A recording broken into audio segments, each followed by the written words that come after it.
Arestado sa Valenzuela ang isang taxi driver na namalo umano ng kaibigan gamit ang bakal dahil sa pikunan sa inuman. Ayon sa pulisya, halos isang taong nagtago sa iba't ibang lugar sa Metro Manila ang suspect na nahaharap sa kasong attempted murder.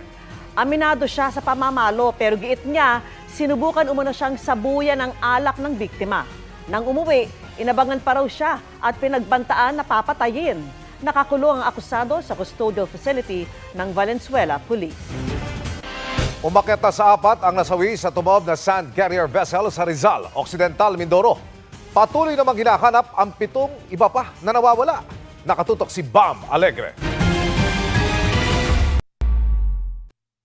Ikatlong araw ng search and rescue operation sa tabing dagat ng Barangay Malawaan, Rizal, Occidental, Mindoro, kung saan tumaob ang isang sand carrier vessel at may mga crew pa rin ito na hinahanap.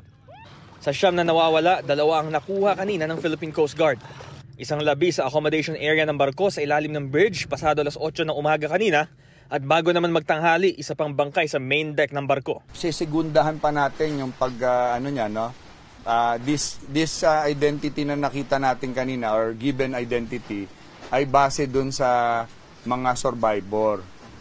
Tatandaan natin ang mga nakuha natin ay medyo hindi na sila same as before yung kanilang pagkakilalan at tinutukoy na lang siya ng ating mga survivors through sa kanilang kasuotan subject to proper confirmation. 4 na ang kumpirmadong nasawi mula sa kabuuang 25 crew na pinaghalong Chinese at Filipino na magbabiyahe sana ng buhangin mula rito patungong Maynila. Sa kasagsagan ng operasyon, naging hamon ng matinding init ng araw. Pati ang komplikadong wreck sa ilalim ng barko na napupuno ng buhangin at debris.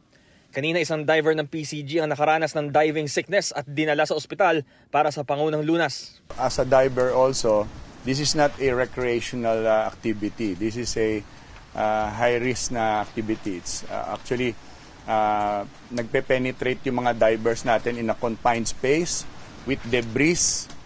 And they've been doing this frequently. So, nandyan yung madidisorient ka at times, but again, the good thing is he was safe, no? Safe siya. There was just a difficulty ng breathing and luckily is okay. He was taken to the hospital for further medical attention.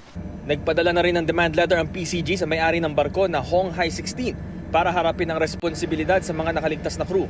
Sinasalo muna ng lokal na pamahalaan ang food at accommodation ng mga survivor na responsibilidad dapat ng kontraktor ng barko na Keen Peak Corporation. Sinisikap pa ng GMA Integrated News na makuna ng pahayag ang korporasyon. We are appealing dun sa may-ari na sana ay makipag-coordinate at 3 araw na rin simula nung lumubog ay at least meron tayong kausap at may mihura sila at yung mga staff nila ay maasikaso rin. Mula rito sa Rizal, Occidental, Mindoro para sa GMA Integrated News, Bam Alegre, nakatutok 24 oras.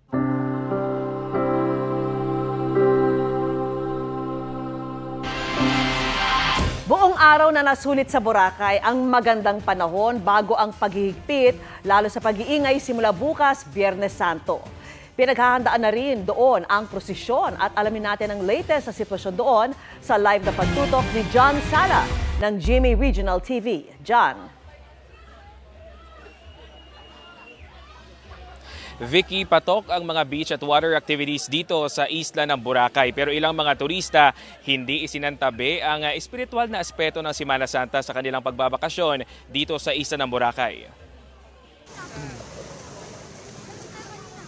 World-class white sand beach at postcard-worthy views ang mga pangunahing dahilan kung bakit dinaragsa ng mga turista ang isla ng Boracay. Ngunit dahil Semana Santa ngayon, hindi pa rin nakakalimutan ng ilang mga turista at deboto ang espiritual na aspeto na kanilang long weekend sa isla. Si Jonathan na mula pa Illinois sa Amerika at first time na mag-Holy Week sa Boracay, nasa listahan ng pagpunta sa simbahan. The reason I'm here is because I have been blessed in my life because I'm able to travel everywhere. And I think God brought me here for a reason. And I was glad to come here, and He's rewarded me by giving me these things. I can have the beach, enjoy the beach and everything else, but at the same time, we shouldn't forget our spiritual needs, and that's why I'm here. Abala na rin ang mga staff ng Our Lady of the Most Holy Rosary Parish Church sa pag-aayos ng mga santo na ipoprosesyon bukas, Biyernes Santo. Bilang isang Katoliko at Kristiyano, ipagdiwang talaga natin ang pasyon ng ating Panginoong Jesucristo, pag-alala sa kanyang naranasan. Maraming turista naman ang in-enjoy ang magandang panahon sa isla. Marami ang namasyal sa beachfront. Ang pamilya ni Mark Anthony mula Santa Rosa, Laguna, first time ring magbakasyon sa Boracay, kaya ito todo ang paliligo sa beach. Galing sa mga sabi-sabi, maganda raw dito kaya gusto rin namin subukan kasama yung pamilya. May mga nakabantay namang mga personnel ng Malay MDRRMO, PNP, Coast Guard at mga lifeguard upang matiyak ang kaligtasan ng mga turista. Sinimula na rin ng Malay LGU at iba't ibang mga asosasyon at grupo sa Boracay ang Semana Santa Cleanup Drive simula ngayong araw hanggang sa Linggo. Vicky, kaninang hapon ay nagsagawa ng interagency send-off ang Malay LGU, kabilang na ang mga ahensya ng gobyerno at mga organisasyon dito sa Boracay para sa payapang Semana Santa 2025. Pinaalalahanan din ang mga bar at establishment owners na simula bukas sa 6 a.m. bawal na ang mga bar at beach parties, gayon din ang mga maiingay na music at sounds hanggang Saturday 6 a.m. Yan ang latest dito sa Isla ng Boracay. Balik sa inyo. Maraming salamat sa iyo, John Sala ng GMA Regional TV.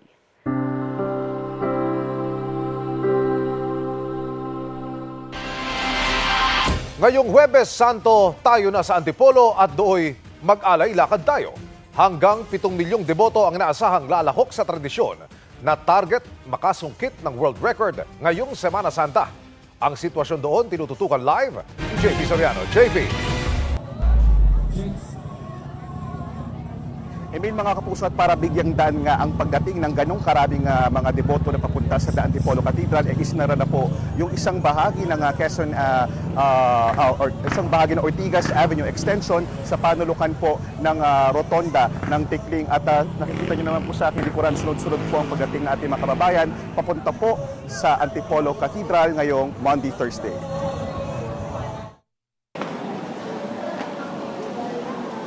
Bago pa man mag-umpisa ang inaasahang pinakamalaking alay lakad sa kasaysayan ng Huwebes Santo, buong araw dinagsa ng mga deboto ang The Antipolo Cathedral International Shrine of Our Lady of Peace and Good Voyage. Sing-init ng tirik ng araw ang pananampalataya ng mga pumila sa pagpunas sa imahe ng Poong Hesukristo at umikot sa mga Station of the Cross pati sa bisita iglesia. Bahagi na ng tradisyon ng mga Pilipinong Katoliko ang sadyain ang Antipolo Cathedral tuwing Monday, Thursday sa pamamagitan ng alay lakad. Mula sa kani-kanilang tahanan, pamilya at magkakaibigan mula sa iba't ibang panig ng Metro Manila at Rizal ang matiyagang naglalakad papanig ng simbahan sa Antipolo. Ngayong Huwebes Santo nga ng Semana Santa 2025, ang target ng The Antipolo Cathedral makamit ang Guinness Book of World Record ng pinakamaraming naglakad o pilgrim. Noong nakaraang taon, mahigit 4 na milyong katao ang dumating sa katedral na karamihan ay nag-alay lakad ayon sa datos ng pulisya. At ngayong taon, inaasahan na posibleng umabot ito ng mula 5 hanggang 7 milyong deboto. Inaasahan po natin na makakamit ng Antipolo Cathedral yung Guinness Book of World Record na most populated walking pilgrims, no? So magiging bahagi tayo ng kasaysayan. Sana makamit natin. And as the head of the security cluster ng buong event na ito, I ask your cooperation. No? Ilan sa mga nauna ng mag-alay lakad, si Hana na taga Tanay Rizal. Wala man daw bit-bit na krus, dala niya ang mga pagninilay sa lahat ng mga pinagdaraan ng pagsubok sa buhay at iba't ibang biyaya na nakukuha sa kabila ng lahat.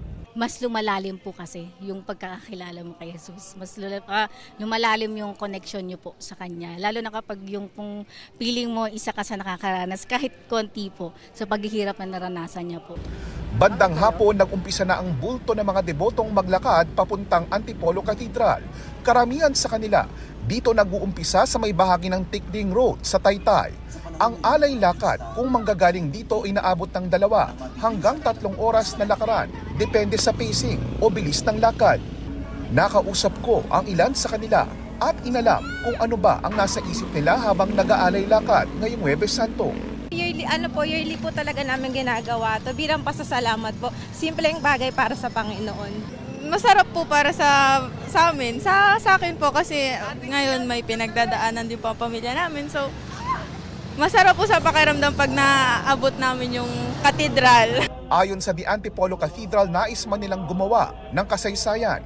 Sa huli, nakasalalay pa rin sa pananampalataya ng mga deboto ang tagumpay ng alay lakad at ang tunay na kabuluhan nito. Kasi ito'y pagkilala sa mga tao, sa mga mananampalataya, sa mga pilgrims, sa mga deboto na sa kanilang paglabas ng bahay, magtungo rito sa dambana ng Mahal na Birhen ng Antipolo.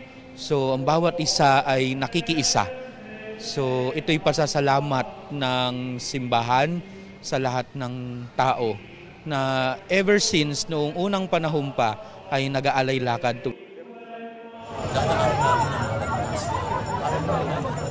At live mula rito sa Taytay Rizal, ako po si JP Soriano para sa GMA Integrated News. Balik sa iyo, Emil.